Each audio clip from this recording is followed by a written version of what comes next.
출애굽기 39장 1절부터 7절까지 말씀입니다. 39장 1절부터 7절까지 함께 봉독합니다. 그들은 여호와께서 모세에게 명령하신 대로 청색, 자색, 홍색 실로 성소에서 섬길 때 입을 정교한 옷을 만들고 또 아론을 위해 거룩한 옷을 만들었더라. 그는 또 금실과 청색, 자색, 홍색 실과 가늘게 꼰 배실로 에봇을 만들었으되 금을 얇게 쳐서 오려서 실을 만들어 청색, 자색, 홍색 실과 가는 배실에 섞어 정교하게 짜고 에봇에는 어깨바지를 만들어 그 두 끝에 달아 서로 연결되게 하고 에봇 위에 에봇을 매는 띠를 에봇과 같은 모양으로 금실과 청색, 자색, 홍색 실과 가늘게 꼰 배실로 에봇에 붙여 짰으니 여호와께서 모세에게 명령하신 대로 하였더라. 그들은 또 호마노를 깎아 금태에 물려 도장을 새김같이 이스라엘의 아들들의 이름을 그것에 새겨 에봇 어깨바지에 달아 이스라엘의 아들들을 기념하는 보석을 삼았으니 여호와께서 모세에게 명령하신 대로 하였더라. 아멘. 예, 오늘 출애굽기 39장 1절부터 7절까지의 말씀은 제사장, 대제사장 아론의 옷을 만들라고 말씀하시는 내용이죠. 그래서 오늘 제목은 제사장의 옷이라는 제목으로 은혜를 나누겠습니다. 등산하는 분들이 너무 좋아하다 보면 꼭 최고 높은 산이 있는 히말라야를 등산하는 것 같아요. 간혹 뉴스에 보면 그 위험한 곳을 가다가 죽었다는 뉴스가 이렇게 간간히 나옵니다. 그럼 그거 볼 때 좀 궁금하기도 했는데, 아니, 그렇게 위험하면 안 가면 될 거 아니에요? 근데 무엇같이 그렇게 악착같이 산에 올라가다가 죽을까? 그런데 산을 평생 연구한 교수님이 간단하게 대답을 하더라고요. 그 사람들은 죽으려고 그 산에 간 게 아니라 가다 보니 죽게 됐다. 이러면서 산을 좋아하는 그런 가치에 대해서 말하더라고요. 이게 무슨 차이냐면 산에 대해서 잘 아는 사람과 모르는 사람의 차이죠. 우리가 가치를 모르면 그 응답이 와도 그러한 중요한 현장 속에 있어도 잘 모르게 되는 것처럼 오늘 성경 말씀에 나오는 이렇게 저렇게 제사장의 옷을 만들어라. 뭐 이렇게 출애굽기는 이렇게 뭐 만들라는 게 이렇게 많이 나오냐. 오늘 드디어 이제 마지막에 제사장의 옷을 만들라고 나오는데 이것은 굉장히 복음적인 의미가 다 있는 내용들이죠. 이런 것에 관한 하나님의 축복을 찾아내야 됩니다. 안 그러면 성경이 우리에게 있어도 그 가치를 잘 모르게 되는 거죠.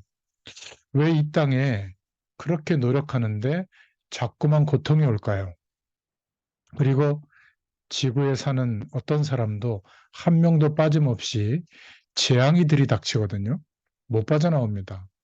근데 이것을 하나님을 떠나 있는 사람들은 잘 모르고 있죠. 어떤 면에서는 그래서 열심히 사는 것 같은데 비참합니다. 이번에 뭐 국회의원 선거도 끝났잖아요. 어떤 분은 막 돼서 좋아하고 어떤 분은 또 안 돼가지고 4년 동안 또 막 재앙 같은 그런 시간에 살 거 아니에요. 한 명도 빠짐없이 최선을 다하지만 재앙이 들이닥치기 때문에 참 이게 인생이 힘든 겁니다. 한 명도 빠짐없이 언젠가는 들이닥칠지 모르는 재앙 밑에서 살고 있는 거죠.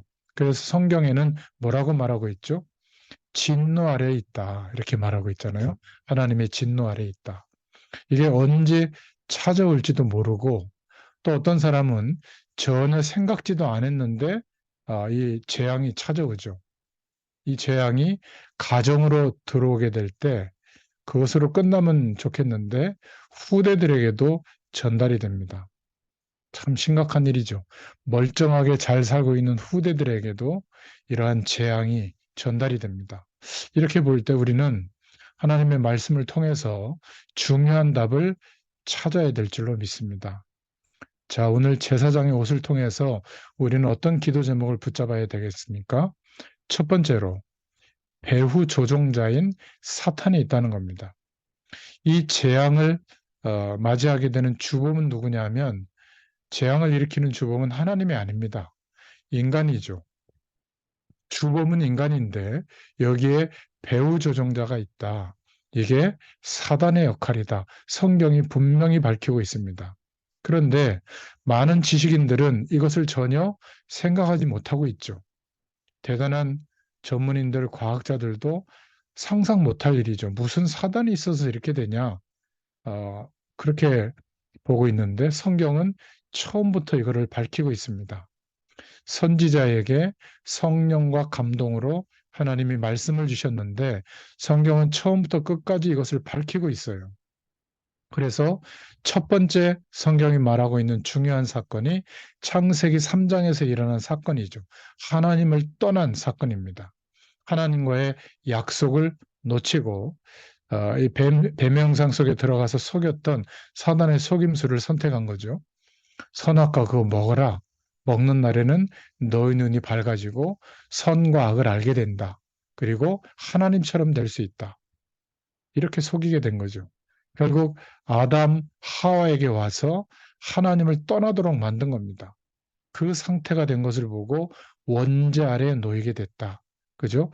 그래서 인간은 죄가 많다 적다가 아니라 죄와 한 몸이 된 죄인이라는 표현을 하잖아요. 성경에서는. 우리는 저 사람 왜 저래 하고 평가를 많이 하는데 비판을 많이 하는데 사실은 그 사람이나 나나 똑같은 죄인입니다. 하나님이 볼 때는. 그래서 모든 사람에게는 재앙이 와 있다고 말하고 있잖아요. 로마서 3장 10절에 하나님이 볼 때는 의인이 없는 겁니다. 하나도 없다. 우리가 볼 때는 있는 것 같아도 로마서 3장 23절에는 모든 사람이 죄를 범했다. 하나님을 떠난 이후에 출생한 모든 인류는 이 원죄 아래서 출생하는 거거든요. 하나님을 모르는 죄, 남을 보고 욕하고 힘들게 하는 것도 죄지만 성경에서 말하는 가장 큰 죄는 하나님을 모르는 상태로 살아가는 것, 그게 원죄입니다. 하나님은 죽었다. 하나님이 없다. 이렇게 말하는 대단한 나라들과 사상가들은 다 한계가 왔고 망했죠. 창세기 3장에 보면 사탄이 우리는 전혀 없다고 생각하는데 이 사단이라는 존재가 들어와서 건드는 겁니다. 목표가 뭔가 하면 개인과 가정을 완전히 멸망시키는 게 목표예요. 하나님 없어도 살만하다. 이런 중심으로 살아가도록 하는 거죠. 안 속으면 되는데 속습니다. 책임이 사단에게 있는 게 아니죠. 왜냐하면 인간이 속았기 때문이에요. 하나님의 말씀이 우리에게 주어져 있는데 말씀의 언약보다 하나님 없어도 살 만한 가능성에 평생을 몰두하고 살고 있잖아요. 그게 나쁘다는 것이 아니라 속는 겁니다. 그것은 선택하는 수단인 것이지 우리의 삶의 목표요, 기준이 될 수는 없는 겁니다. 두 번째 성경이 말하고 있는 사건이 창세기 6장 사건이죠. 이 존재가 가정을 통해서 사회로 파고들어서 살아가는 세상의 인생관과 세계관을 하나님 없어도 살만하다라고 완전히 시스템화하는 겁니다. 그게 바로 노아 시대죠. 오히려 먹고 사는 일 상업은 번성을 했는데 내면을 들여다보면 위에서 떨어진 자, 네피림, 사단을 말하죠. 이런 귀신 문화가 막 일어나고 또 그 내면을 쳐다보면 타락 문화가 만연하고 이렇게 하나님 없이 최선을 다해서 사는 그런 인간, 그런 세상, 결국 하나님이 볼 때는 가장 타락한 시대요, 심판을 내려야 될 시대로 보신 거죠. 여러분, 세 번째 성경이 중요하게 말하고 있는 사건이 창세기 11장의 바벨탑 사건입니다. 열심히 노력하면 세상 배경에서도 얻는 게 있습니다. 성공이 옵니다. 그런 성공자들에게 이 영적 존재들이 파고들어서 무엇을 놓치게 하냐면 영적인 상태, 영적인 축복은 전혀 모르도록. 그래서 완전히 무너뜨립니다. 어떤 면에서 이 사단의 더 큰 목표가 성공자에게 파고드는 거거든요. 엘리트들에게 파고듭니다. 이렇게 해서 많은 것은 알고 있는 것 같아도 이 사람의 영적인 것은 완전히 무너뜨려서 영적으로 보면 어린아이 같은 거죠. 그러니까 마약에 손대고 부정직한 방법, 다른 사람은 죽여도 좋다라고 생각하는 이상한 인생관으로 살고 있는 것이죠. 그리고 똑같은 사람인데 사람으로 보지 않고 자기가 집에서 키우는 반려동물, 강아지보다 못한 존재로 취급하는 겁니다. 그런 이상한 괴물이 될 가능성이 많죠. 결국 본인도 어마어마한 학문과 살아가는 편리한 배경은 쌓아놓고 그 가정에 있는 영적인 것들을 무너뜨리는 존재가 사단이에요. 배후 조종자 사단이 있다는 것, 성경은 항상 말하고 있습니다. 그래서 큰 두 번째로 이 문제는 우리의 힘으로 해결할 수 없기 때문에 하나님이 중요한 해결책을 주신 겁니다. 그것을 복음이라고 하죠. 성경 구절 5개만 잘 이해해도 성경을 관통하는 복음의 핵을 붙잡을 수가 있습니다. 먼저 하나님을 떠난 아담과 하와에게 먼저 복음을 주셨죠. 여자의 후손이 오면 뱀의 머리를 상하게 할 것이다. 우리는 전부 하나님을 떠난 원죄 아래 놓여 있던 아담의 후손이잖아요. 남자의 후손입니다. 그런데 여인의 후손이 오면 무슨 말이죠? 동정녀 마리아에게 나시고 예수 그리스도께서 오실 것을 말씀하고 있는 복음의 가장 중요한 출발이죠. 진짜 이 언약을 붙잡는 순간에 개인에게 와 있는 재앙은 무너지게 되는 줄로 믿습니다. 대부분의 사람이 내 시작은 미약하였으나 내 나중은 심히 창대하리라. 이런 말씀은 하나님의 말씀으로 막 붙잡으려고 하고 여인의 후손이 오면 뱀의 머리를 상하게 할 것이다. 이게 뭔 소린지를 몰라요. 참 이게 안타까운 겁니다. 그러니까 복음보다는 내 욕구와 세상살이를 하는데 도움이 되는 것을 하나님이 주는 것, 이것만 기대하고 있는 겁니다. 그건 아직 종교의 영역 속에 머물러 있는 것이지 복음으로 출발이 안 된 거거든요. 또 성경을 관통하는 중요한 성경 구절 창세기 6장 14절입니다. 그런 하나님을 떠난 재앙 가운데 있지 말고 방주 안으로 들어오면 산다. 너를 위하여 고페르나무로 방주를 만들어라. 그 방주는 뭘 상징하죠? 오실 메시아 예수 그리스도를 말하는 겁니다. 조건이 하나밖에 없어요. 그 말씀을 듣고 들어오면 사는 겁니다. 방주 안으로. 아무리 의인이라도 아무리 경건한 사람이라도 방주 안에 들어오지 못하면 재앙 속에서 죽는 겁니다. 아무리 못난 사람도 방주 안에 들어오면 산다. 하나님의 주신 축복이 뭐라고요?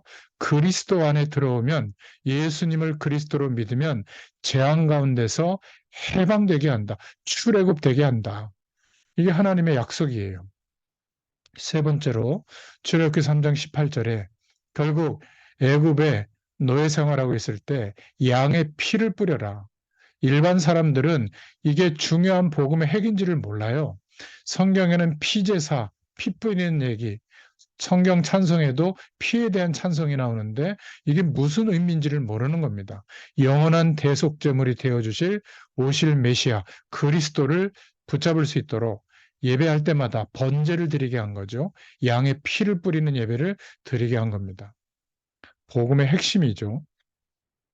또 네 번째로 포로로 잡혀갔을 때 이사야서 7장 14절에 다시 창세기 3장 15절의 언약을 붙잡게 하는 거죠. 그러므로 주께서 친히 징조를 너희에게 주실 것이라. 보라, 처녀가 잉태하여 아들을 낳을 것이요 그의 이름을 임마누엘이라 하리라. 이 약속을 붙잡았을 때 포로에서 바벨론 제국의 포로에서 다시 예루살렘으로 돌아오게 됩니다. 또 이제 나라가 멸망하게 되고 로마의 속국이 되었을 때 마태복음 16장 16절에 주는 그리스도시요 살아계신 하나님의 아들이십니다. 이 고백 위에 하나님께서 교회를 세우겠다. 이렇게 축복하셨죠. 예수님 오기 전에 계속 양을 잡아서 예수님이 영원한 대속제물이 되어주시는 영원한 대제사장의 축복을 완성하시는 그 약속을 붙잡도록 한 겁니다. 그 양 잡는 일을 누가 했냐면 제사장이 했죠. 그러면 예수님이 십자가 지시고 영원한 대속제물이 되어주셨기 때문에 더 이상 그 일을 해야만 되는 제사장은 필요 없는 겁니다. 저와 여러분이 이 사실을 아는 순간에 진짜 믿으면 우리에게 들여져 있던 모든 흑암 세력은 결박을 받고 떠나가게 되어 있는 줄로 믿습니다. 이것은 열심히 해야 되는 게 아니라 믿어야 되는 거예요. 이 복음의 말씀은, 복음의 능력은 우리가 노력으로 할 수 있는 게 아닙니다. 할 수 있는 능력이 우리에게 없어요. 그래서 하나님이 우리 보고 뭘 하라고 하신 게 아닙니다. 하나님의 말씀은 어마어마한 비밀이고 어마어마한 것이기 때문에 사람이 노력할 수 없는 거예요. 그래서 하나님이 우리에게 요구하신 것은 딱 하나입니다. 믿으라고 하는 겁니다. 예수님이 그리스도라는 사실을 믿으라는 거죠. 여기에서 한 가지는 되어져야 합니다. 정말 인간이 철저히 이 사단에게, 흑암 세력에게 속고 있었구나. 이것은 깨달아야 합니다. 사기를 안 당하려면 저 사기꾼이 달콤한 말로 이익이 된다고 나를 유혹하는구나. 이거를 알면 안 당하죠. 이 영적인 눈을 뜨고 예수 그리스도의 약속을 붙잡으면 흑암 세력은 도망가게 되어 있습니다. 이 축복을 꼭 붙잡을 수 있기를 축원드립니다. 자, 그렇다면 오늘 세 번째로 제사장의 옷을 만들어라. 세밀하게 그 내용이 나오는데 옷은 신분을 말하죠. 그때 당시의 신분입니다. 어, 옛날에는 옷을 신분에 따라서 입었거든요. 다 정해져 있었습니다. 요즘도 옷이 누구나 다 선택해서 자유롭게 입는 것 같지만 그 사람이 옷을 입는 거 보면 대충 그 사람이 어떤 인생관을 갖고 사는지를 알 수 있잖아요. 그런데 왜 제사장의 옷을 만들어 입으라고 하나님께서 명령했는가? 이것을 이해하려면 좀 중요한 하나님의 약속을 붙잡아야 됩니다. 자, 첫 번째로 레위 지파에게 사실은 이 말씀을 한 건데 제사장들이 입을 옷을 만들어라. 지금도 우리가 예배할 때 가운을 입는 사람들이 있죠. 찬양대가 가운을 입습니다. 왜 가운을 입는 줄 아세요? 우리가 세상적으로 말하는 그런 노래를 하는 사람이 아니라는 거예요. 하나님께 찬양 드린다. 많은 노래가 있지만 그 노래가 아니다. 그리스도의 옷을 입고 한다는 뜻이에요. 그게 가운의 의미입니다. 또 그냥 헌금 개수하면 되는데 헌금위원들이 가운을 입죠. 왜 입죠? 우리가 지금 돈을 주고받는 장사하는 시간이 아니라는 거죠. 그죠? 그런 의미에서 구별됐다는 의미로 가운을 입습니다. 안수 입사 장로님들이 안수를 받을 때 가운을 입습니다. 왜 입죠? 지금 세상이 말하는 그런 직분이 아니다. 하나님이 주시는 구별된 소중한 직분이다. 이거를 기억하게 하려고 가운을 입고 안수를 합니다. 그런데 세상에서도 전혀 하나님과 관계없는데 가운을 입는 사람이 있죠. 그게 누구죠? 판사들입니다. 판사가 가운을 입잖아요. 판사님들이. 왜 입죠? 내 마음대로 재판하는 것이 아니라는 거예요. 내 개인의 이름으로 재판하는 게 아니라 법의 이름으로 한다는 의미죠. 사형을 내릴 때 판사가 너를 내가 사형시킨다. 그게 아니라는 겁니다. 신성한 법에 의해서 중요한 결정을 내리는데 나는 그것에 심부름을 한다. 그런 의미로 가운을 입고 있는 겁니다. 그리고 가운을 입는 예배 때 또 누가 가운을 입죠? 목회자가 입죠. 목사가 가운을 입는데 왜 그렇습니까? 내가 생각하는 소리를 말하는 게 아니라는 뜻이에요. 감히 자격이 없지만 하나님의 심부름을 하기 위해서 옷을 입는다. 그게 목회자가 가운을 입는 겁니다. 레위 지파가 바로 그 지파였죠. 그 중에서 아론이 초대 대제사장이었습니다. 이 사람에게 말하면 지금 가운을 입힌 거예요. 에봇을 입혀라. 그게 그 내용입니다. 그것을 지금 만들라고 하는 거거든요. 그런데 왜 개신교의 목회자들은 지금은 가운을 잘 안 입죠? 그렇게 묻는 사람들이 있습니다. 답부터 얘기하자면 그리스도로 구약 시대에 행했던 모든 의식은 끝났기 때문에 안 입어도 되는 겁니다.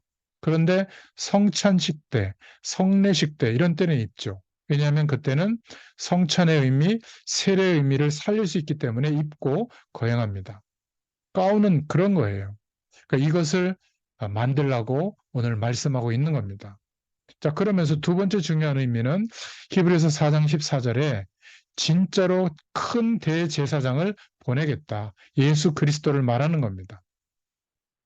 대제사장은 늘 중요한 사람이 아니죠. 그 시대의 역할을 한 겁니다. 메시아 오시기 전까지, 그리스도 오시기 전까지 1000명이 있어도 심부름이지 그 이상은 아니죠. 그래서 오늘 제사장의 옷을 만들라고 하는 의미 속에는 진짜로 큰 대제사장을 보내겠다. 그 메시지가 담겨 있는 겁니다. 저주를 없앨 진짜 제사장이 오니까 대신 가운을 입고 양을 잡는 대제사장의 역할을 한 거죠. 예수님을 보고는 제사장이라고 하지만 대제사장이라고는 하지 않습니다. 대제사장은 많이 있는데 그래서 예수님을 보고 뭐라고 표현했냐면 큰 대제사장 이렇게 표현합니다. 한자로는 대제사장이죠. 저와 여러분을 살리기 위해서 예수님께서 제사장으로 온 정도가 아니라 대제사장으로 온 정도가 아니라 큰 대제사장으로 오셨다. 여러분. 그래서 영적 싸움이 무엇인지 이해해야 하나님의 응답이 제대로 오는 것이죠. 그냥 옷으로 끝나는 게 아닙니다.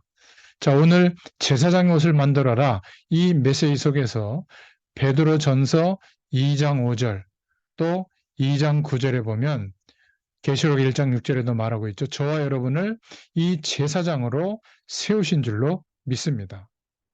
그리스도께서 승천하신 이후에 모든 성도들에게 이 제사장의 직분을 주신 겁니다.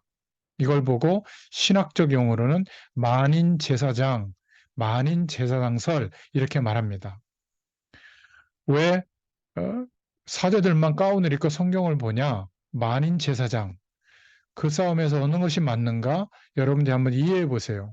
사대들만 숨어서 보는 성경이 아니라 만인이 볼 수 있도록 번역해야 된다. 이게 루터의 주장이었죠. 가운 입은 사람만 기도하는 게 아니라 평신도들로 강단에 올라와서 기도할 수 있다. 신학적으로 이 싸움이 막 아직도 있거든요. 신학자들끼리 싸움이 많이 붙어 있습니다. 아직도요. 저와 여러분이 깨달아야만 흑암 세력이 도망가는 겁니다. 베드로전서 2장 9절에 저와 여러분을 왕 같은 제사장으로 부르셨습니다. 그냥 대제사장 정도가 아니라 왕 같은 제사장으로 부르셨다. 계시록 1장 6절에는 너희를 영원토록 제사장 노릇하도록 불렀다. 이렇게 말하고 있습니다. 이런 의미에서 제사장의 옷을 만들어라. 이 중요한 축복을 우리가 기도 제목으로 붙잡아 봤습니다. 자, 그렇다면 오늘 여기에 대해서 결론적으로 확신을 가져야 되겠죠. 왜 확신을 가져야 됩니까? 사단은 처음부터 끝까지 항상 저와 여러분을 따라다니면서 속이려고 합니다. 구원받았다는 것을 알아요. 그걸 두려워합니다. 저와 여러분이 하나님의 자녀라는 것도 압니다. 두려워합니다. 단, 저와 여러분이 확신이 없기를 기다립니다. 흔들리고 있는 상태를 기다려요. 이 사단은 취미가 늘 공격이기 때문에 저와 여러분을 공격할 준비를 늘 하고 있는 겁니다. 주님 재림 오시는 날까지 이렇게 활동합니다. 그러나 요한일서 4장 18절 19절에 두려워하지 말라. 두려워하면 형벌이 있다. 거기에 공격해 들어온다. 이런 표현이 나옵니다. 욥기서 3장 25절에도 이 사단이 욥을 공격할 때 욥이 평소에 겁내던 것을 알고 공격했다. 사단의 전략이 절묘한 거죠. 그래서 베드로전서 5장 7절부터 8절에 너희 염려를 하나님께 맡겨라. 그러면서 너희 대적 마귀가 우는 사자같이 다니면서 두루 다니며 찾는다. 대신방을 하고 다닌다는 거죠. 저와 여러분을 구원받은 하나님의 자녀를 이길 수 없다는 줄 알고 졸졸 따라다니면서 저와 여러분이 불신앙할 때 건드리는 겁니다. 저와 여러분이 하나님이 함께하고 있는데도 염려할 때 건드리는 겁니다. 내가 잘못했는데, 목사님, 잘못이 없는 것처럼 그렇게 하면 됩니까? 뭐 맞는 얘기죠. 깨달으면 됩니다. 그러나 우리가 양심대로 할 것 같으면 지옥 가야 돼요. 한 명 한 명 다 따져보면 다 지옥 가야 됩니다. 그런데 우리는 뻔뻔하게도 우리의 영원한 문제는 생각하지 않고 예수 그리스도를 의지해서 믿고 구원받은 겁니다. 진짜 양심대로 살면요, 지옥 가야 돼요. 뻔뻔하게 막 법도 무시하고 살아라. 그런 말이 아닙니다. 중요한 복음의 메시지를 들을 수 있어야 됩니다. 오늘 너희 염려를 하나님께 맡겨버려라. 마태복음 12장 42절, 47절을 보면 사람들이 모르고 귀신을 쫓아내고 그러면 다른 것이 더 들어온다고 하잖아요. 내가 마음을 비우고 집을 비웠더니 7귀신이 들어왔다. 그렇게 말하고 있는 겁니다. 성령으로 충만해져야 될 줄로 믿습니다. 고린도전서 10장 20절에 우리는 막 모르고 제사를 하는데 이게 전부 귀신을 섬기는 행위잖아요. 기억하셔야 됩니다. 결론 두 번째로 마귀는 항상 공격을 하려고 하고 있기 때문에 우리는 완전 복음을 붙잡아야 됩니다. 그리스도께서 나의 모든 저주를 십자가에 못 박았다. 그때 나도 이미 죽었다. 옛사람은 옛 자아는 죽었다. 내가 지금 사는 것은 그리스도 안에서 거듭난 영원한 생명을 가지고 영원한 하나님 나라의 배경 속에 살고 있는 것이다. 이 믿음의 고백을 자주 해야 돼요. 안 그러면 자꾸 속입니다. 그래서 우리에게 하나님이 주시는 참된 용기, 참된 힘이 있어야 되는데 그게 뭐죠? 성령 충만입니다. 참된 용기를 가진 사람, 성령 충만이라고 봅니다. 성령 충만이 바로 참된 힘이요, 참된 용기입니다. 이 힘이 있다면 영적 싸움을 할 수 있겠죠. 세 번째 결론입니다. 그래서 우리는 이 약속을 붙잡고 이제는 영적인 싸움을 하고 영적인 도전을 하는 겁니다. 하나님의 역사 앞에서 도전하는 거죠. 그냥 머물러 있는 게 아닙니다. 도전한다고 하니까 인간적인 방법으로 도전하고 사람하고 싸우려고 하는데 영적 도전을 하고 영적 싸움을 하는 거죠. 20번을 교도소를 간 사람이 잠깐 전도자를 만난 겁니다. 이 사람이 적어도 재판하는 재판관을 수명 이상 만났거든요. 인생의 거의 다를 교도소 안에서 지낸 사람입니다. 교도관들도 이 사람을 변화시키지 못했고 법관도 변화시키지 못했는데 이 사람이 전도자를 만나서 단 5분 만에 변화가 일어난 거예요. 전도자가 답을 준 겁니다. 뭐라고 얘기했냐면 당신이 지금까지 가던 모든 문제, 저주, 재앙, 모든 실패의 근원을 그리스도께서 십자가에 못 박았다. 이 사실을 믿어라. 교도소 20번 들어갔다 오는 사람은 꼭 나빠서라는 것도 있지만 여러분 다른 문제가 많이 있었던 거죠. 그런데 5분 메시지에 끝난 거예요. 그렇게 타락하고 불량하게 살던 김익두라는 청년이 예수 믿는 순간부터 변화가 일어난 겁니다. 이 김익두가 전했던 방법이 예수천당 불신지옥 그 방법이죠. 저도 예전에 솔직한 고백으로 그런 생각을 했어요. 사단이 뭐가 있냐? 누가 막 귀신 어쩌고 하면 귀신 같은 소리 안 해. 그 말은 성령도 안 믿었다는 거 아니겠어요? 영적인 세계와 축복을 모르니까. 제가 어느 날 이것이 깨달아진 겁니다. 성령께서 역사하고 있구나. 이 저주의 세력이 호시탐탐 노리고 있구나. 이래서 기도해야 되는구나. 이래서 복음 전해야 되는구나. 이때부터 저는 응답이 왔습니다. 여러분 오늘 하나님의 약속을 붙잡는다는 것은 정말로 알 때부터 역사가 일어날 줄로 믿습니다. 마지막 결론입니다. 저와 여러분이 왕 같은 제사장의 축복을 받았다면 제사장 옷을 우리도 입어야 합니다. 무슨 말이죠? 이제 그리스도로 복음으로 옷을 입어야 한다 그 말입니다. 그리스도로 옷 입으면 어디에 있든지 하나님의 역사가 일어납니다. 그리스도로 옷을 어떻게 입느냐 이게 중요하죠. 오늘 출애굽기 39장 1절부터 7절에 보니까 세밀하게 나와 있어요. 제사장의 옷을 만들려고 하는 방법이 금을 갈아서 실을 만들고 이게 굉장한 기능이죠. 세밀하게 말하고 있습니다. 여러분 이게 무슨 의미인 줄 아세요? 여러분이 오늘부터 늦지 않습니다. 오늘부터라도 하나님의 말씀을 이렇게 받을 때 세밀하게 하루하루 기록해 보세요. 여러분에게 제가 카톡방에 교재도 올려드리고 있는데 말씀을 들으면서 말씀 노트에다가 녹취 같은 걸 해보세요. 제가 약속합니다. 그리고 말씀을 들으면서 깨닫게 해주신 거, 응답받은 것을 기록해 보세요. 아마 지금 거의 없을 겁니다. 저는 계속 기록으로 남겨놓거든요. 영상 자료로도 남겨놓고 음성 자료로도 남겨놓고 있잖아요. 이게 벌써 800편이 넘었어요.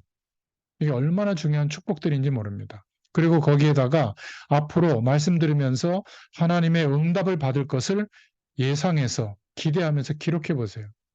메시지 듣고 깨달아진 것도 기록해 보세요. 아, 목사님, 나는 글을 잘 못 쓰는데 그런 식으로 1년만 하면 문장력도 좋아지고 생각의 폭도 깊어집니다. 거기에서 굉장한 하나님의 은혜와 응답들이 나오게 되는 거예요. 바로 이런 것이 그리스도로 옷 입는 겁니다. 여러분, 그리스도로 옷 입고 세상에 나가면 이 옷은 우리의 신분을 말하는 거기 때문에 흑암 세력은 저절로, 우리가 아는 현장에 있던 흑암 세력들은 도망가게 되어 있는 줄로 믿습니다. 여러분, 오늘 이 축복을 체험하는 축복의 날이 되기를 예수님의 이름으로 축원합니다. 첫째로 우리가 무엇을 해야 되죠? 믿어야 됩니다. 이 언약을 굳게 붙잡는 순간부터 흑암 세력은 도망가게 되어 있습니다. 이 흑암 세력이 저 여러분을 속이려고 끝까지 따라다닙니다. 그래서 우리는 오직 그리스도, 이 언약을 하루만 제대로 붙잡았는데도 놀라운 증거가 올 줄로 믿습니다. 이 축복이 우리를 넘어서서 우리 후대들에게도 계속되기를 예수님의 이름으로 축원합니다. 기도하겠습니다. 하나님께 감사를 드립니다. 우리에게 은혜 주신 것을 감사합니다. 크로스비는 소경된 것을 하나님 앞에 감사했습니다. 메마른 땅을 종일 걸어가도 피곤치 않음을 고백했습니다. 하나님, 우리도 그리스도를 아는 지식으로 우리의 가정, 후대들, 우리가 살고 있는 지역, 민족, 세계 살리는 하나님의 언약을 붙잡게 된 것을 감사드립니다. 우리에게 이러한 찬양이 오늘 나오게 하여 주시옵소서. 이런 감사가 회복되게 하여 주시옵소서. 이런 능력이 회복되게 하여 주옵소서. 짧은 시간이지만 큰 응답받는 시간이 되게 하신 줄 믿습니다. 예수 그리스도의 이름으로 간절히 축복하옵고 기도하옵나이다. 아멘. 감사합니다.